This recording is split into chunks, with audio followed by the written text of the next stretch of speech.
It's PBE, better known as PBE Pluto, and I just jumped out the porch with Dirty Glove Bastard. Steppin, we looking like weapons. Where you from? What you rep? All right, so we got PBE Pluto back off the porch with us, man. Back again. We back at it again. Yes, sir, man. It's about that time. It's been about a year, right? Yeah. A little over a year. So you know we got to upgrade and let everybody know what's going on now. You know. Absolutely, man. Yeah, definitely. Nah, I appreciate you coming back by. You got some folks with you, so go ahead and introduce who you got behind you too, man. Well, you know I got my big homie PB Ishmael over here. You know what I'm saying? Management, driver, security, whatever it need to be. Yes, sir. You know what I'm saying? I got my little brother PB Timbo on this side. You know what I'm saying? Management, assistant, security, whatever need to happen. Yeah. You know, so yeah, that's how we rocking like a cutout stocking. For sure, bro. So, Yeah. you know, 2021 wrapping up, man. So how would you describe how this year went for you, Pluto? Man, this year was probably one of the best years of my career. Okay. Really a lot of elevation happened. A lot of things really got revealed in this year. A lot of people I was dealing with, you know, I ain't dealing with them no more. A lot of situations that was bubbling for me started to, you know what I'm saying, really surface and show itself and kind of help me understand how I need to maneuver now in the game and, you know, situate myself so that I can come up better, you know. Yeah. All my platforms verified now, you know what I'm saying? My following went through the roof. Yep. Bookings going crazy. Man, I'm getting a lot better in the studio, a lot of features, yeah. No, definitely, man. Your numbers been through the roof this year, too. Yeah. Again, they was through the roof last year, but Facts. you kept it up, man. Oh yeah, you know, we're going up and up, so, you know, it's a lot of elevation going on over here. Yeah, for sure, man. Yeah. All right, so I got to ask you about this this list that went on Honeykomb's page, man. Oh, yeah. So for people who didn't see it, just explain why your name was on this and what the hell was going on. Okay, yeah, so they had a list that people was trying to say was a federal investigation list, you know what I'm saying? That, it was a host of names on there, you know what I'm saying? Some of them people actually had situations or got situations or whatever going on. And for some reason, somebody tried to like connect the dots with certain stuff and drawing lines to different people saying how they was connected and, you know, what this was and that was. And on one of the lists, my name ended up being on it, but they had everybody pictures on there. They only had an emoji on there for me. So, you know, I was kind of confused, you know, the situation that they threw on me, like as far as what they were saying, my connection with the thing was, I'm like, how the hell I'm connected with that? I don't even got no affiliation with these people, you know what I'm saying? But Honeykomb put the list out, you know what I'm saying, due to the situation that he had with the main person that's on the list, you know, and the breakdown of people that's on there, everybody didn't have nothing to do with whatever was going on, you know what I'm saying? So I remember it was a situation on Instagram where somebody came and commented on my page. They were like, yo, you a rat. Brazy said everybody on the list, ratting and all this and all this. So I tagged Brazy. I'm like, you need to straighten this cat out. I don't know what the fuck he talking about. So he was like, nah, big cuz good, you know, PBE good or whatever with the whoop. You know what I'm saying? To kind of settle the situation with that. But eventually he took it off his page. But some people still kind of, you know what I'm saying, ran with whatever they felt like, you know. But, hey, all the documents from the court, guess what? It's all public, right? Yeah, so it's all public. You could go and look it up. You'll see I never caught a charge for any of this stuff that they talking about. Never been questioned by police. None of this type of stuff due to nothing that's going on with the people on that list, you know what I'm saying? So, like I said, I'm flourishing. My brand going up, we're going bigger. That's what it is, you know. And shout out to Honeykomb Brazy. He's still pushing and doing his thing. He's trying to come back home and open his way back up through the city and through the country, you know what I'm saying, off his situation, you know what I'm saying, due to the music. So, yeah. You know, it was never no bad blood with us. It just was the fact I knew he posted it for the reason that he posted it. due to the main person that's on the list that started the breakdown of however they try to situate it, you know.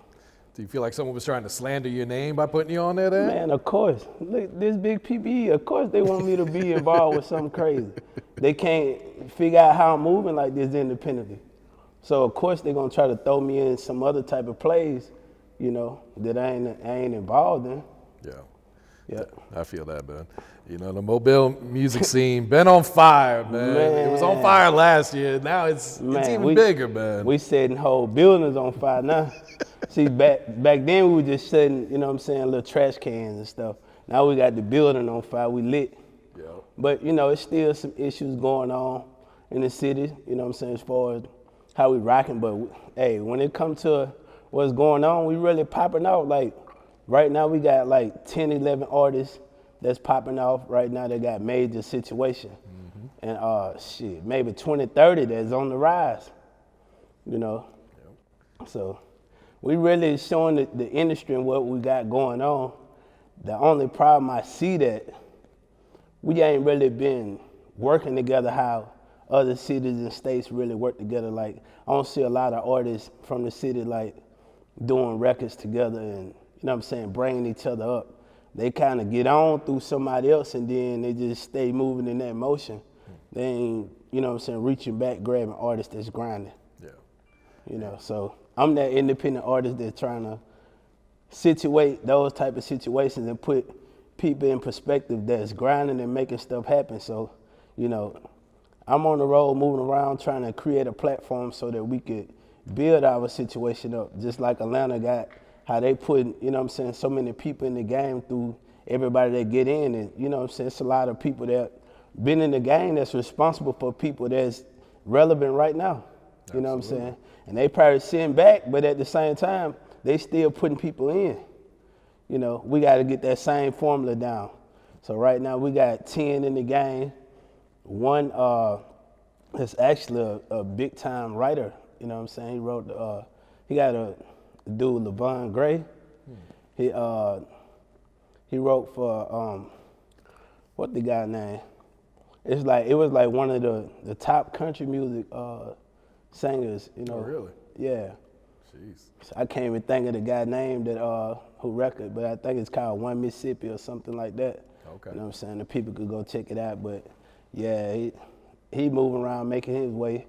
And we got a host of other artists, like I said, I could name a few that's got situations right now, you know what I'm saying? First and foremost is, you know, we got Young Bleu, Bleu had a Rylo, breakout year, man. Yeah. NoCap, Honeykomb Brazy, MGM Let with this situation. We got Flo Millie, we got Pasta the Don, JD the Gotti, Famous Twins. Who else we got? OMB Peezy. You know, so, you know, we grinding. We got some people in the game. Yeah. We just got to get that motion going on, you know what I'm saying? And, man, I can't even begin to name the independent artists that's pushing, you know what I'm saying, and trying to make something happen. So we got a lot of people on the rise, too, you know what I'm saying? There's sizzling hot. It's finna pop off for us, too, you know what I'm saying, a different angle. So it's coming. Absolutely, man. Yeah. What's really interesting is most of those artists you named, you all worked with them before they blew up, man. Facts. Yeah, so Facts. Let's talk about Young Bleu, man. So Okay. what was it like working with him, and did you see that potential in him back then?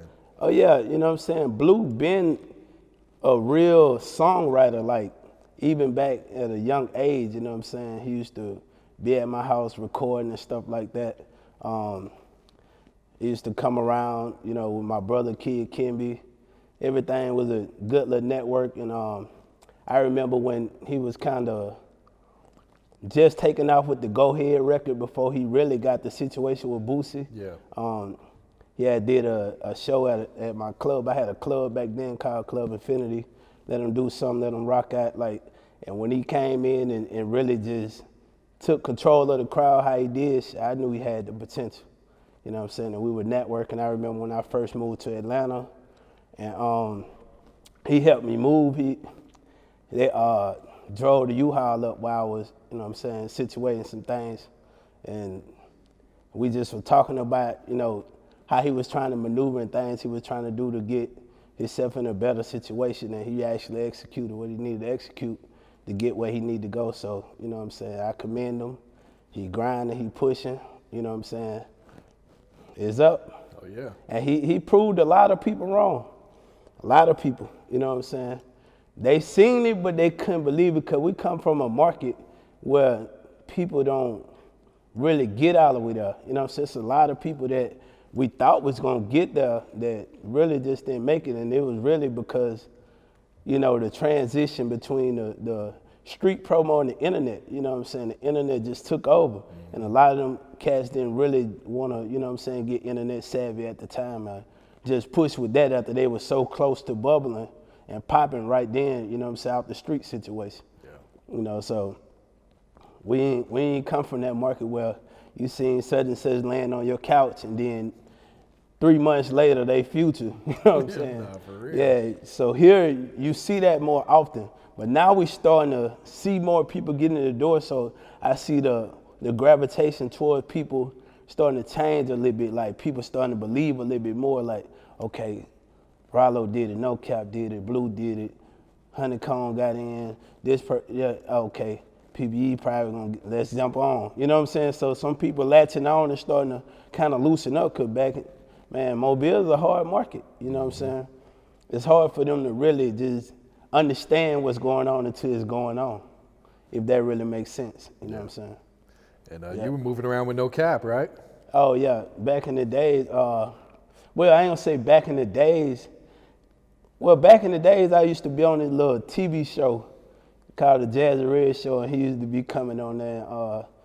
He was a little boy at that time, you know what I'm saying, just seeing me moving and maneuvering back then. And then when he first got the record that started taking off with him and Rylo, and their whole little situation started moving, I used to be helping them get in the clubs and stuff like that. It was crazy. Like, man, he had a record that was bumping in the club. The whole club sang this song, but they still hounded him at the door. I'm like, no, this, you know, I had ended up getting, it was a lady at the front door. I told her, I'm like, nah, NoCap, good, NoCap. She's like, I don't give a fuck who that is. You know what I'm saying? I'm like, what?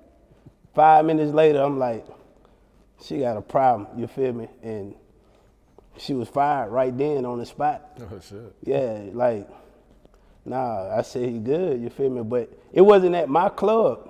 We was at a whole nother venue. And then all the venues used to be hitting me up, you know what I'm saying? I bring him and all his people through the back. I'm like, this how this shit's supposed to go. Yeah. You know what I'm saying? Just basically grooming this situation before it actually got where it's at, you know what I'm saying? So, you know, shout out to NoCap. Yeah. He moving, he making this thing happen. Stay out of jail. Yeah, that's always been the biggest thing with him. Stay out of jail, bro. You know what I'm saying? And he elevating and he's showing the city, you know what I'm saying, that he really got the potential, you know. Hey, it's up there. Nah, for real. Yep. Yeah. And what happened between you and Rylo? Yeah. I was all right with Rylo, you know what I'm saying, until, you know, a few situations that popped off, you know. He owed me some money, you know, and I ended up getting a rental car for him one time, you know, because these young cats, man, coming up in the gang, they ain't got no credit cards and all that type of stuff, man, and bank account situations and shit, you know, so they getting money, but they ain't got the situations all the way lined up, or at least ain't have it at the time, you feel me? So I had rented a car for 1 day. Man, this man kept the car 27 days. 27 days? 27 days. I'm in Mobile, he way in Atlanta somewhere. Next thing you know, he called me first, like, the car got towed. I'm like, bro, you supposed to been turned this car in, switched it or something. Like, we ain't changed no information around or nothing. Like, come on, bro, you playing. So I had to communicate with the people over the phone and get the car back. I'm like, bro, as soon as you get to Mobile, bro, like, we need to get this shit taken care of, whatever, with the whoop. So he like, cool, I'm finna call you as soon as I get to Mobile. So 2 hours later, he hit me up. I'm like, damn, that nigga must flew to Mobile. How the fuck he get to Mobile in 2 hours? He like, man, I just got robbed. They robbed me for the car, whatever, with the whoop. So I'm like, what? how the fuck they rob you for the car? You supposed to be on the road to come to Mobile, you feel me? So I don't know what really transpired with that, but then next thing you know, detective calling me, you feel me? Like, shit, he basically told the people he was me. Yeah. Wow. So, you know, and it just fucked my whole situation up as far as renting through that company and different shit. So he already had a tab that he owed me. Then this shit happened. Man, these people turn around, try to charge me 40 grand for a car, you know what I'm saying? Because they like, shit, nigga, you rented this shit one day. It's 27 days later, how we gonna be like, oh yeah, you got robbed for it, we gonna insure it. No, we already passed that level, you know what I'm saying? So that's a whole nother saga on to what you already owed me, you know what I'm saying? Like, damn, bro. Then he get back, man, I'm gonna get you straightened out. Next thing you know, he running off, all this type of time, you know what I'm saying? So, couple little mix-ups, you know what I'm saying? But honestly, you know, I don't got no problem with him. I just need to get my check, you know what I'm saying? I need to get my money, and it's gonna get got. Like, it don't matter how long it's gonna take, but you know what I'm saying, I'm gonna get that chance up out him, you feel me? I hope he didn't think I forgot or I just chilled on it. You know. That's a pretty you amount, know what I'm saying? man. Yeah, you know, I ain't gonna get deep into how far this shit, you know what I'm saying, then got or where it can go, but at the end of the day, he owed me some money, you feel me? And until he pay that tab up, I don't fuck with him, cause that's some whole shit, nigga. If I done went out my way to help you out, and then you come over with some shit 27 days when it supposed to been a 1 day situation, and you know what I'm saying, you already owe me bread. But you know, these young cats, they don't be understanding the game, man. And then when shit be happening, people look at it in a different way because they don't know the whole story. They just going off what somebody else just told them or what they thinking or what this person trying to portray, you know what I'm saying? So, you know, I done seen him after this situation, but he just kind of be ducking and swaying. But hey, that's you. You feel me? You gotta run around and move around. Just pay up shit. You ain't gonna have to have none of that going on. I ain't saying that he hiding him, but I don't see him like that often. You know what I'm saying? I done seen him before. And it's a lot of grooming. A lot of people look up to me in the city, you feel me? So it's certain shit that I ain't just finna pull just because, you know what I'm saying, the situation. And one thing about me, I ain't gonna never put myself in a situation I can't handle. If I can afford it, I wouldn't even do it. You feel me? I just expected more out of him by, like, you know what I'm saying, you getting money, I guess. I hope. You know what I'm saying? So I expected you to be like, if I would never do it for somebody if I ain't think that they can handle the business, you feel me? But when he showed me, you gonna run off about these little change, man? You know what I'm saying? How long you think that's gonna last? We're gonna have to bump into each other. You're gonna have to pay it at some point, so hey, when it get to a point to where it's just no turning back, then, you know, it'll just have to happen how it happened. But as of right now, you know what I'm saying, it's still open, just handle your business. No, that's wild right there, man. Yeah. That's, sheesh. All right, how'd you link it with Geno, man? I know you guys been cooking up for a minute, man. Man, Geno, he originally was a part of this group back in the days, and I used to own a nightclub. I said he was rapping. I think they had a record called Venus and Serena, and he was tapped in with some cats out of Alabama, right on the outskirts of Alabama, like right by where I had my club at. Some guys named Cloud9 Gang, and he was tapped with another cat named Big Pine. So, you know, they used to really come to the club. Man, them boys were really packing the club out, like at a young age, you feel me? Like, I used to just let them come in, like they'll just say, yo, we want to do a show next Saturday. I'm like, shit, bet. Just put them on, you feel me? They want to bring their serve in, bring their little setup in, go ahead, I ain't tripping. But they finna bring 300-400 people. And back then, like,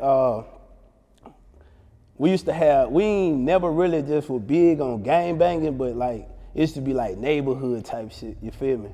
So I remember cats from where I'm from, the project I'm from, they used to be really wanting to try to tap in on them guys, and I'm like, nah, bro, I'm finna have to put y'all up out of here. They're like, damn, what you mean? We from the same hood. Man, that shit don't mean nothing when it come to business, you know what I'm saying? I put y'all on this stage, y'all ain't finna bring 10 people here.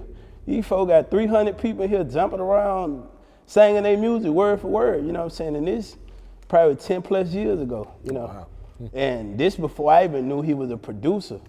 When I found out he actually was doing production was when Bleu kind of transitioned from recording at our house to recording with Geno. And that's when I heard the first record Bleu had, I think it was called Lost or something like that. He kind of had like a Jamaican type sound. I'm like, okay, you stepping outside the box, but shit, who this hell doing this production, you know? And then when I found out it was Geno, I'm like, damn, I didn't know you could make beats. So when me and my brother, Kid Kimmy, was doing music together, our first EP was produced by Geno. Oh, really? He actually did the production and the engineering. Oh, shit. Yeah, so, yeah, we've been tapped in for a good little minute, you know.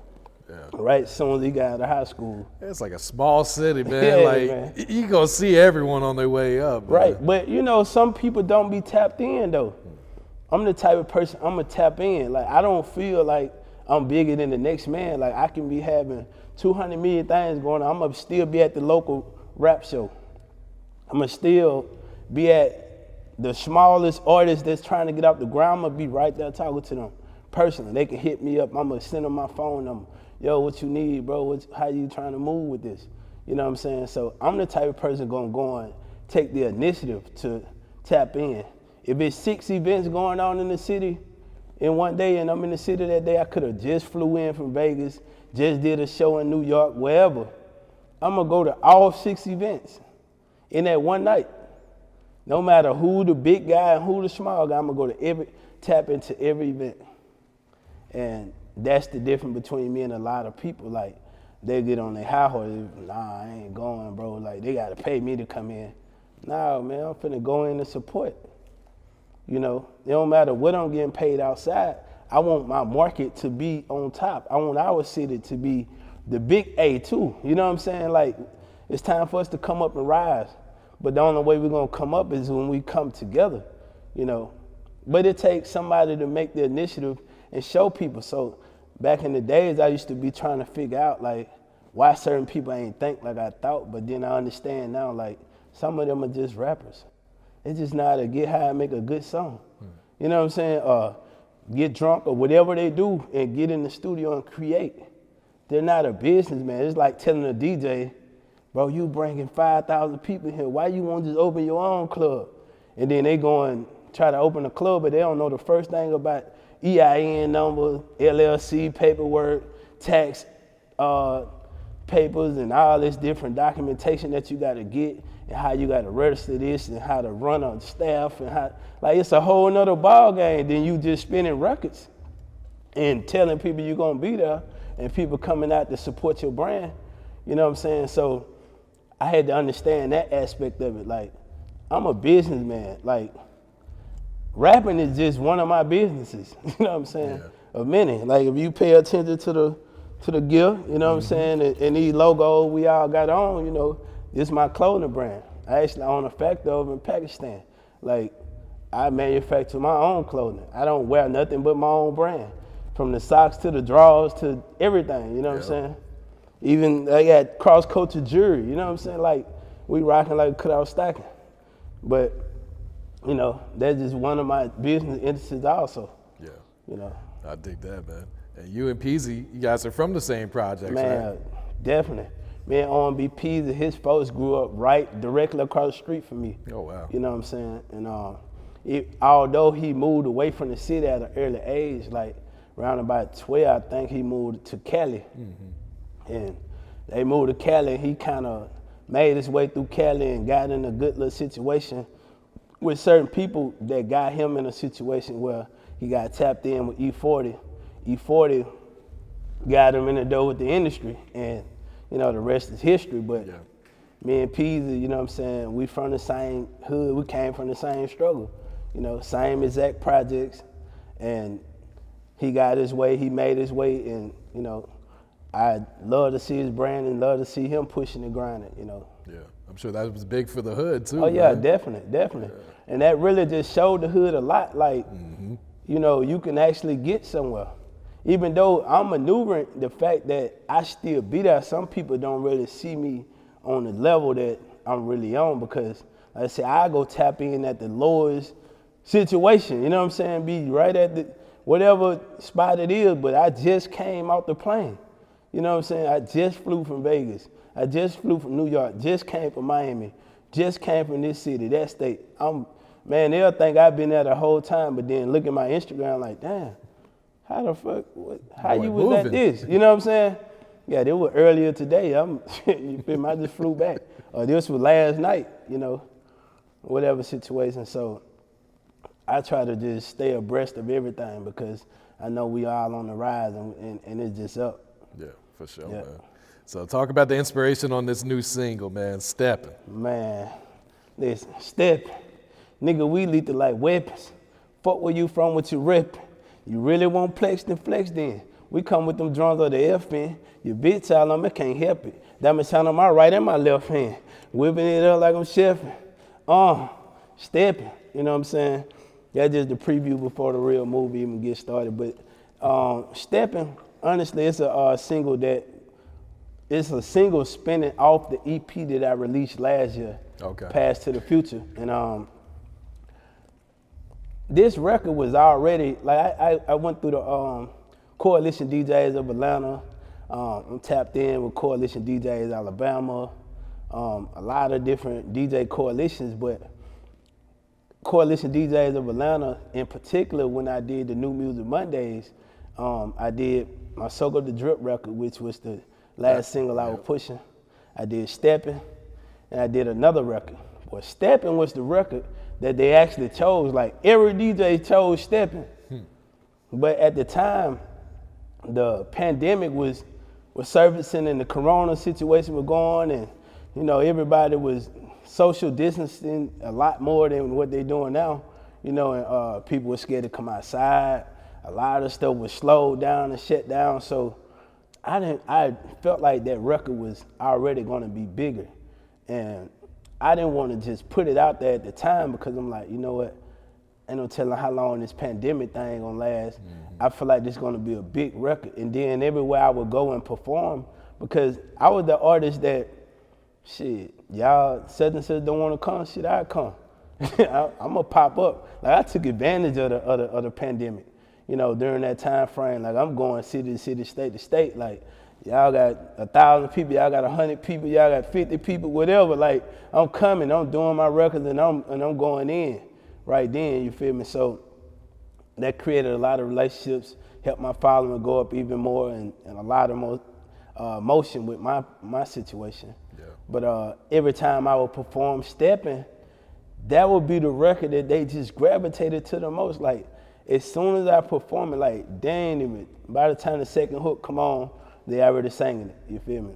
I would test it out with people that never heard the record before, and I'll do, you know what I'm saying, other records, and they'll get on to them, but that record just touched the people differently, you know what I'm saying? So I said, I know this one, you feel me? So I waited to the right timing. So I put Soak Up the Drip out there to kind of be, so you could ease in with what was already going on, you feel me? Like, the type of records that people was already playing. So if a DJ play this record and then come right into Soak Up the Drip, you'll think like, okay, this is just another mainstream artist.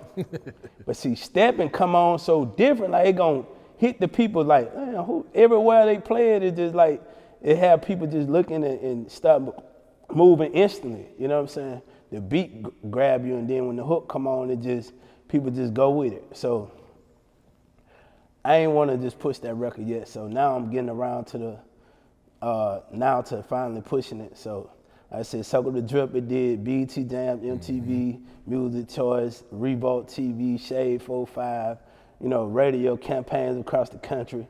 And that was just to get my toes in the door to kind of show them, hey, we rocking. But then this Steppin, it's finna go even crazy, you know what I'm saying, 2022. So this weekend, I'm actually up in Atlanta.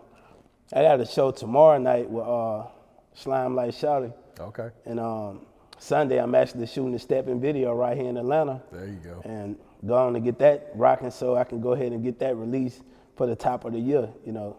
I'm thinking about releasing it New Year's, you know what I'm saying, going right into that cuff, right at midnight and gone bust 2022 wide open. Yeah. But, you know, Steppin.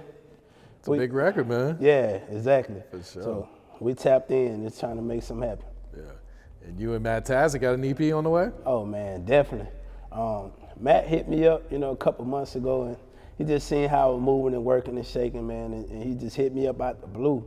You know, ironically, I see him on Instagram all the time, but he, you know, and him too, you know, he one of those producers that I seen coming up, you know what I'm saying, when he first started doing production, when he was back at Studio 221 in Mobile, to when he first moved to Atlanta. I moved to Atlanta, and then I ended up moving back to Alabama, you know, when my mama got out of prison. So I just stayed down there, but we was tapping in a little bit when I first moved to Atlanta.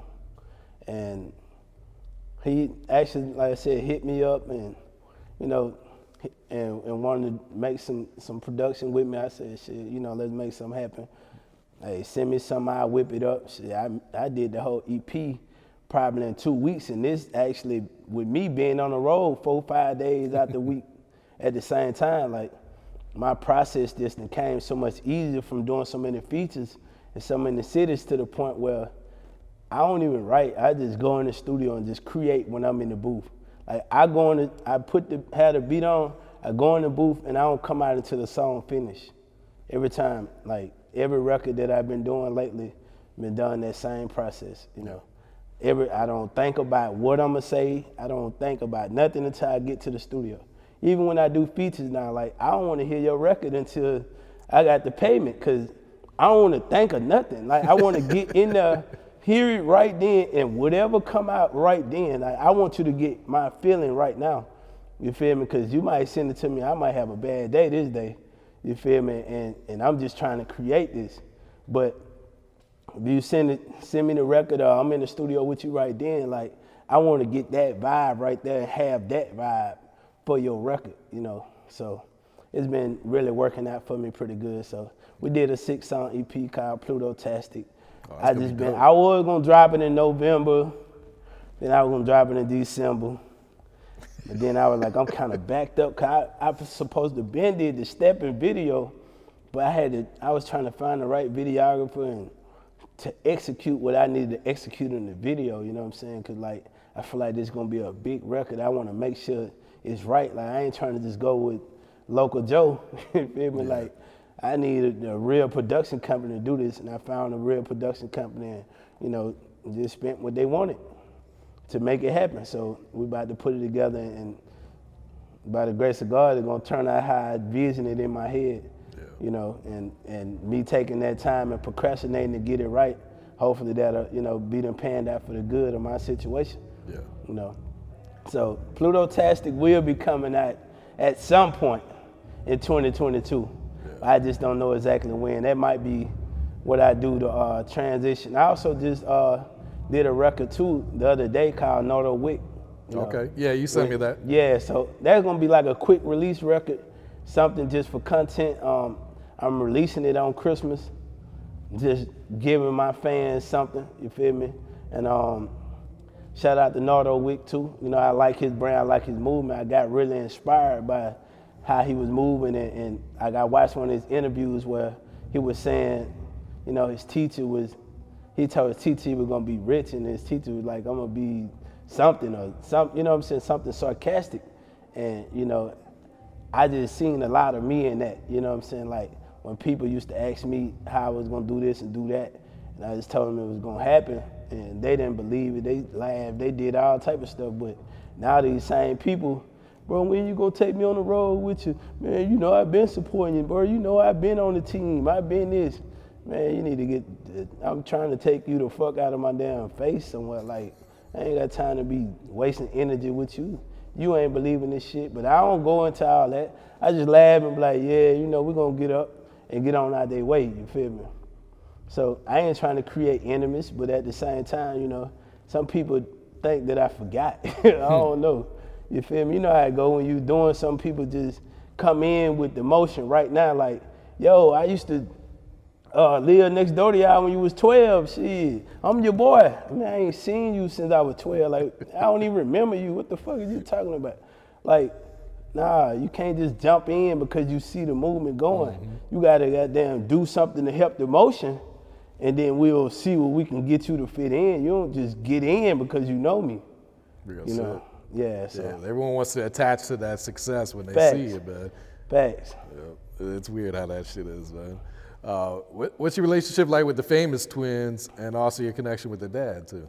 Okay, you know, the Famous Twins, I pretty much connected with them through Day 6 Entertainment, and kind of tapped in with them. I came up here to Atlanta when they was first recording with Sony Records at Patchwork, and was just tapping in with their brand and trying to help get some motion going on their end. Their dad, you know, before he passed away, he used to call me all the time and really just, you know, uplift my brand and, you know, let people know, because it was like a lot of people just, he used to call me and tell me like about stuff he'll be telling people like, yo man, Pluto this, that, and people like, nah, he ain't doing this, he ain't got nothing going on, man.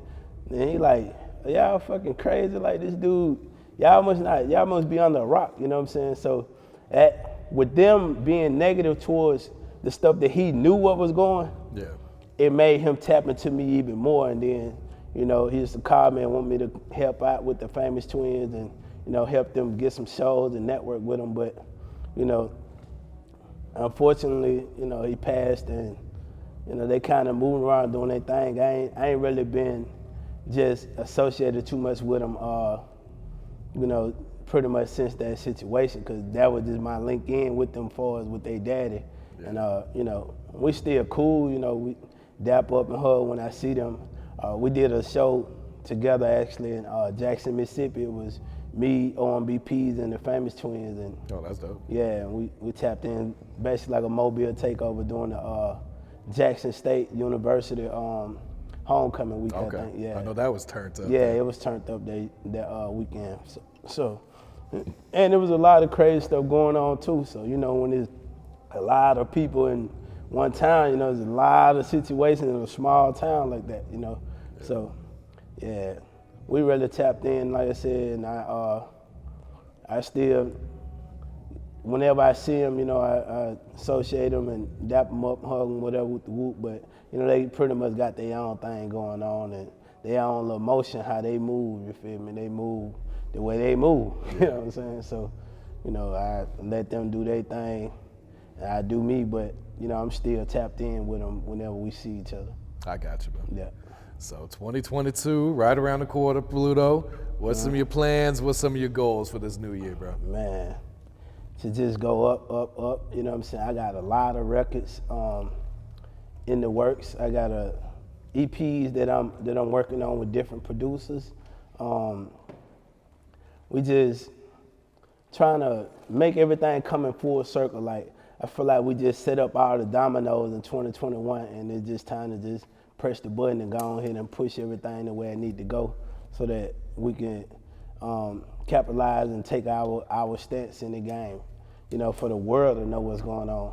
Like, I got my own cult following and my people that just fuck with my brand right now, but I feel like 2022 gonna be that time when the world finna know PBE, you know what I'm saying, the big PBE brand, PBE Pluto, cross-culture, you know what I'm saying, and be a part of my whole movement, and kind of allow me to be able to elevate my city and put the whole Gulf Coast in a perspective of where people see that Mobile was an untapped diamond mine, but we got it now, you know what I'm saying, we shining, everybody shining. No, absolutely, man. It's gonna be a huge year for me. Oh yeah, that's for sure, man. You know, we got 10 in now. We're gonna have 30 in 2022. Nah, definitely. Yep. Man. And I'm gonna be able to come up here and name all 30 of them. I mean, you know, you got to come back at the end of the next year. Talk about all this shit we manifesting right now, man. Yep. Definitely, man. I do want to chime in too on some things too. I want to talk a little bit about the DJs in the city. All right, go ahead. Man, we got 10 people that got pretty much solid situations in Mobile, but not one of them got a Mobile DJ.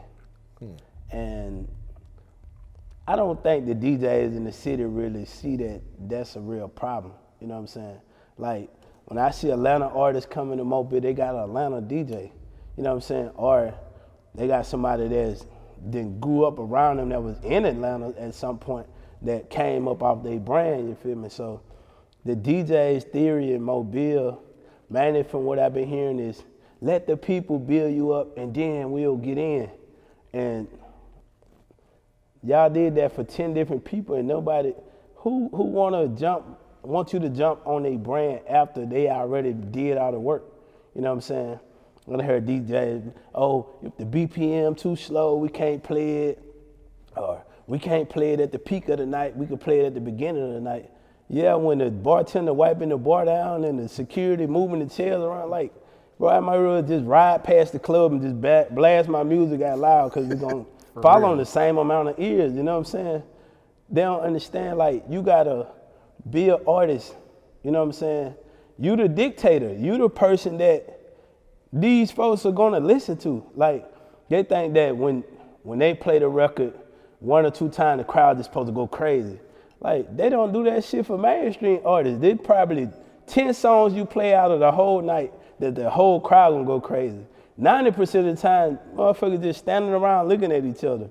Goddamn, they ain't even dancing no more. So what's the difference if you play a local artist or you play a mainstream artist? Because they still just fucking standing there most of the time, you know what I'm saying? Unless it's a certain record. But every record don't get the people to go crazy, you know what I'm saying? It's programming. Like, you gotta program these. That's what radio, that's what all this shit is programming. I done heard records 1,000,000 times and hated it but 1,000,001 times I heard it. It's like, oh shit. I was like, boy, this shit really right, you know what I'm saying? Then it became my favorite record. So they don't be thinking like these other people, they popping out because they got so many other avenues and platforms. You know what I'm saying? They got folks on TikTok doing stuff with their songs all day. They got people on Instagram posting it in their stories all day. They got Snapchat. They got the radio. They got all these other avenues. So when the people come to the club and hear it, they already know the record is programmed in their head.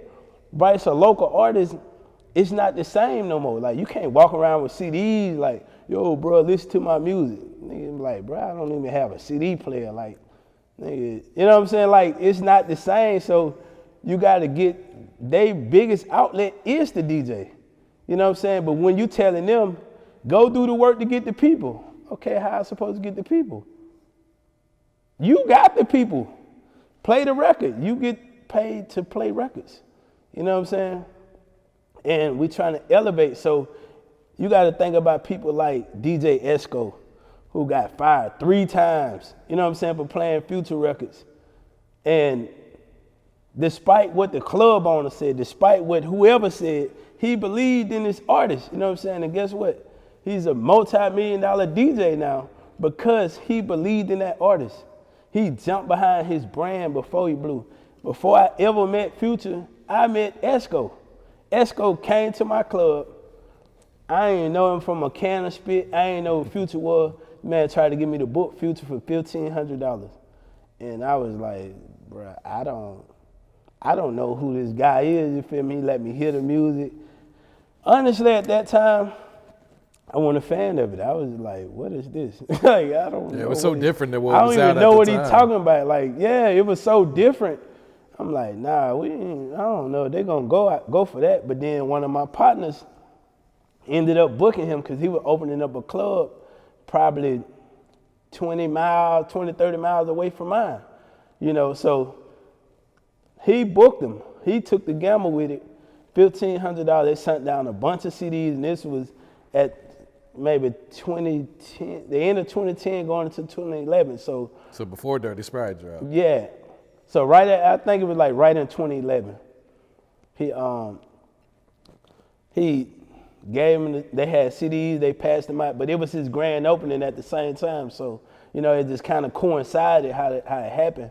But people actually was listening to the music. So when he came, like the club flooded.